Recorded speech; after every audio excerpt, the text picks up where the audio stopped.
আজি Kachugaon block committee BPF দলৰ উদ্যোগত জইনিং চেৰিমনিয়েল প্ৰগ্ৰাম হৈছে। এই জইনিং চেৰিমনিয়েল প্ৰগ্ৰামত 400+ UPPL আৰু 200+ বিজেপি আৰু এনচিপিৰ আছে 100+ আৰু কংগ্ৰেছত আছে 20 সামথিং। মুঠতে আজি যিটো কচুগাঁও বিপিএফ দলৰ যেটো উদ্যোগত যেটো জইনিং চেৰিমনি হৈছে এটো খুব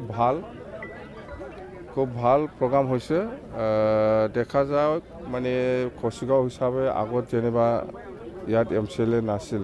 এই যোৱা বছৰ মানে 2020ত আমি হাৰিছিলোঁ, কিন্তু নেক্সট টাইম যদি ফিৰ 2025ত যেটো নিৰ্বাচন হ'ব ইয়াত BTCৰ এই MCLA যেটো ইলেকশ্যন ইয়াত BPF দলে জিকাটো খাটাং। মানে আজি মই যেটো দেখিছোঁ সকলো জাতি জনগোষ্ঠীয়ে আকৌ BPF দলৰ ফালে মানে ঘূৰাই আহিছে।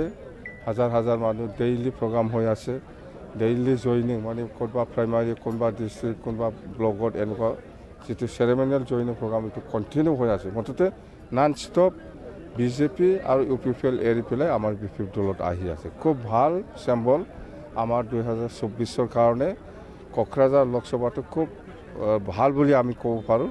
মুঠতে আমি জিকিম আৰু কি 2024ৰ নিৰ্বাচনৰ যেটো MP ইলেকশ্যন সেইখিনি কথা। সেমি ফাইনাল হয় না ফাইনাল হয় আমি একো নাজানো। মুঠতে 2024ৰ আমাৰ BPF দল জিকাটো খাটাং একদম চিয়ৰ। আৰু প্ৰমোদ বড়োৱে আজি যিখিনি কাম কৰি আছে একদম জিৰ', একো কাম কৰা নাই। সি অকল পইচা খাৱাৰ ধান্দাত কাম কৰি আছে। আজি আপোনালোকে দেখিছে বহুত বড়ো মহিলা আই মাতৃসকলে আমাৰ ওচৰত কমপ্লেইন দিছে, আমাক একো দিয়া নাই, বুঢ়ী পেঞ্চন দিয়া নাই, অৰুণোদয় স্কিম দিয়া নাই। ইহঁতৰ UPPLৰ মানুহে একজনে 2টা 3টা স্কিম লৈছে বুলি এনেকুৱা কমপ্লেইন দি আছে। মুঠতে অকল বড়োৰ কথা নহয়, মুছলিম মহিলাসকলেও কমপ্লেইন দিছে, ৰাভা মহিলাসকলেও কমপ্লেইন দিছে, বেংগলীসকলেও কমপ্লেইন দিছে। মুঠতে UPPL চৰকাৰে আজিৰ দিনত কোনো জাতি জনগোষ্ঠীৰ একো কাম কৰা নাই, জিৰ'। মইতো এইটো আজিৰ কথা নহয়, বহুত দিনৰ পৰা কৈ আছে। প্ৰমোদ বড়ো আজিৰ দিনত অকল 3টা স্কিমহে লাঞ্চ কৰি আছে BTC অঞ্চলত, আৰু বেলেগ স্কিম নাই। ৰাস্তা বনোৱা, দলং বনোৱা, হস্পিটেল বনোৱা, স্কুল কলেজ বনোৱা বা এনেকুৱা কিবা একটা বনোৱাৰ কোনো স্কিম নাই। তাৰ লগত স্কিম আছে, 1 নম্বৰত আছে আপুনি যদি UPPL মিটিঙত নাযায় তেতিয়াহ'লে PMAY ঘৰটো কাটি দিব নাপাব। 2 নম্বৰত আছে আপুনি যদি UPPL মিটিঙত নাযায় তেতিয়াহ'লে অৰুণোদয় আপুনি স্কিম নাপাব, কাটি দিব। 3 নম্বৰত আছে UPPL মিটিঙত যদি নাযায় তেতিয়াহ'লে 75,000 টকা নাপাব। এই 3টা স্কিমটো BTC মজবুত চলি আছে বিৰাট ভালকে। এই ক্ষেত্ৰত আপুনি স্যাৰ কি আহ্বান জনাব বিচাৰে? কি আহ্বান? এইটো BTC প্ৰমোদ বড়ো চৰকাৰৰ স্কিম, আমি কি ক'ম?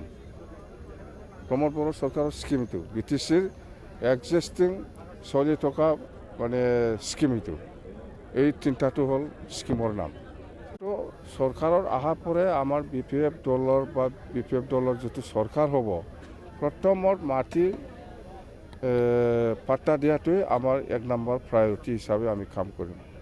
মাটিৰ পাট্টা দিবই লাগিব। বড়োসকলেও বহুতৰ লগত নাই, মুছলিমৰো নাই, বেংগলীৰো নাই, ৰাজবংশীৰো নাই, নাথ যোগী, ৰাভা, গাৰো বহুত জাতি জনগোষ্ঠীৰ লগত বহুত মানুহৰ লগত মানে মাটিৰ পাট্টা নাই। এই মাটিৰ পাট্টাটো আমি 1 নম্বৰ প্ৰায়ৰিটি হিচাপে চৰকাৰ অহাৰ লগে লগে আমি কাম কৰিম।